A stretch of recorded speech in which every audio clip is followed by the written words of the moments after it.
नमस्ते दोस्तों, आज हम जानेंगे गूगल स्प्रेडशीट के बेसिक इंटरफेस के बारे में। गूगल स्प्रेडशीट एक ऑनलाइन टूल है जो डेटा को व्यवस्थित, कैलकुलेट और विजुअलाइज करने के लिए बहुत काम आता है।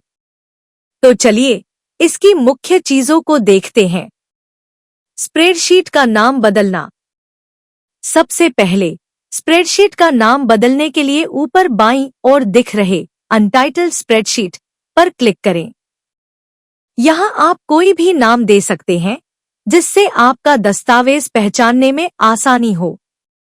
Menu bar. इसमें सबसे ऊपर file, edit, view, insert, format, data, tools और हेल्प जैसे विकल्प होते हैं। हर एक ऑप्शन में कई टूल्स होते हैं जो आपकी स्प्रेडशीट को व्यवस्थित और कस्टमाइज करने में मदद करते हैं। Tool bar.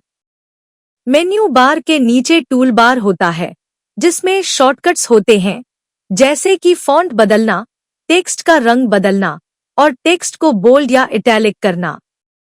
ये टूल्स आपकी स्प्रेडशीट को आकर्षक और पढ़ने में आसान बनाने में मदद करते हैं। कॉलम और रो हेडर।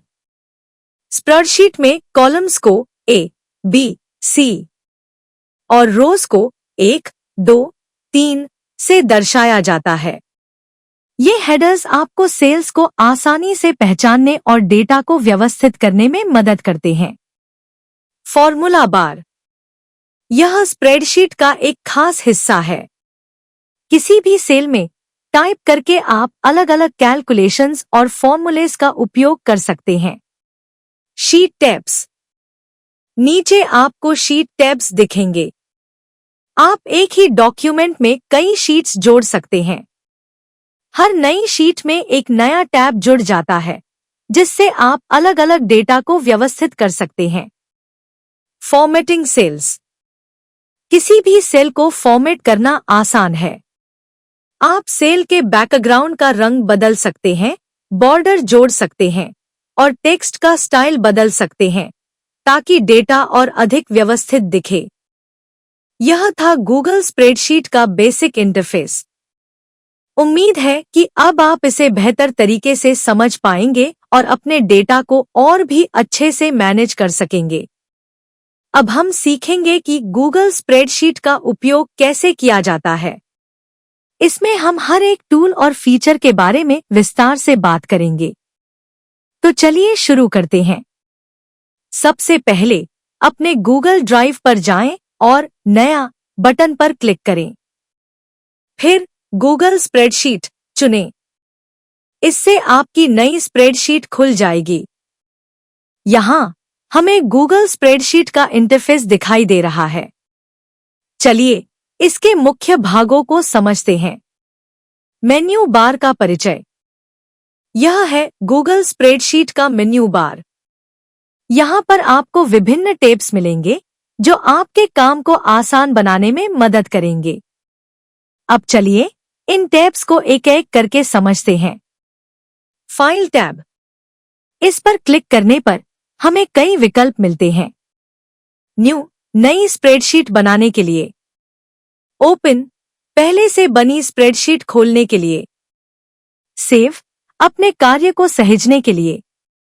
डाउनलोड, स्प्रेडशीट को विभिन्न फॉर्मेट्स में डाउनलोड करने के लिए, जैसे एक्सेल या पीडीएफ। Edit tab. इसमें में डेटा को संपादित करने के लिए कई विकल्प हैं। पूर्ववत, अंडू, आपकी अंतिम कार्रवाई को पूर्ववत करने के लिए। फिर से करें, रीडू, पूर्ववत की गई कार्रवाई को फिर से करने के लिए। कॉपी, कॉपी और पेस्ट, पेस्ट, डेटा को कॉपी और पेस्ट करने के लिए। View tab. इसका उपयोग स्प्रेडशीट के दृश्य को नियंत्रित करने के लिए किया जाता है। जूम, स्प्रेडशीट के दृश्य को बढ़ाने या घटाने के लिए। फ्रीज, शीर्ष पंक्तियों या कॉलम को फ्रीज करने के लिए ताकि वे स्क्रॉल करते समय भी दिखाई दें। Insert tab. इसमें आप नए तत्व जोड़ सकते हैं। चार्ट, डेटा का चार्ट बनाने के लिए। इमेज, स्प्रेडशीट में चित्र जोड़ने के लिए। Format tab. इसमें आपको डेटा को स्टाइलिश बनाने के कई विकल्प मिलते हैं। नंबर फॉर्मेट, संख्याओं को मुद्रा, प्रतिशत या तारीख के रूप में प्रारूपित करने के लिए। डेटा टैब, इसमें आप अपने डेटा को व्यवस्थित करने के लिए कई विकल्प पाएंगे। फिल्टर, डेटा को फिल्टर करने के लिए। सॉर्ट, डेटा को सॉर्ट करने के लिए। डेटा वैलिडेशन, यह सुनिश्चित करने के लिए कि उपयोगकर्ता केवल निर्धारित प्रकार का डेटा दर्ज करे। टूल्स टैब, इसमें उपयोगी टूल्स और सेटिंग्स होते हैं। वर्ड काउंट, दस्तावेज में शब्दों की कुल संख्या देखने के लिए। परमिशंस, साझा करने के लिए सेटिंग्स नियंत्रित करने के लिए।